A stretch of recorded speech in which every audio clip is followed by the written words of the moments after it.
இது என்னடா இந்த ஷர்ட் வந்து நல்லா கசங்கி போன மாதிரி இருக்குன்னு சொல்லிட்டு வாங்கினது என்னமோ இப்படி தான், ஆனால் வந்தது அப்படின்னு சொல்கிற மாதிரி ஆஜியோவில் வாக்ஸ் அண்ட் பிராண்ட்லேருந்து ஸ்ப்ரெட் காலர் ஷர்ட் தான் வாங்கியிருந்தேன்.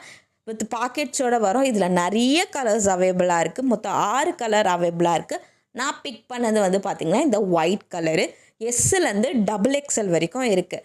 ஸோ ஃபோட்டோவில் பார்க்க நல்லா இருந்துச்சுன்னு சொல்லிட்டு நேரில் வாங்கினா அது ஒரு மாதிரி பேப்பர் கிளாத் மாதிரி இருக்குது. இது வந்து ரெகுலர் ஃபிட்டு தான். இது சூப்பராக இருக்குது. இது வந்து நீங்கள் வந்து உள்ளே வந்து ஒயிட் டிஷர்ட் போட்டு இது போட்டிருந்தீங்கன்னா சூப்பராக இருக்கும். அதோட பிக் நான் போடுறேன் பாருங்கள், செம்மையாக இருக்குது. பட் என்ன கிளாத் வந்து அப்படியே பேப்பர் மாதிரி தான் இருக்குது. பட் வேர் பண்ணிங்கன்னா சூப்பராக இருக்கும். இதோட ஒரிஜினல் ப்ரைஸ் வந்து பார்த்திங்கன்னா 1399 ருபீஸ். நான் ஆஃபரில் 334 ருபீஸ்க்கு வாங்கினேன். இப்போ இந்த ஆஜியோவில் வந்து இதோட ப்ரைஸ் வந்து 448 ருபீஸு. ஃபுல் வீடியோ லிங்க்கு கீழே டிஸ்கிரிப்ஷனில் இருக்குது. சப்ஸ்கிரைப் பண்ணிட்டு லைக் பண்ணுங்கள். வச்ச பை.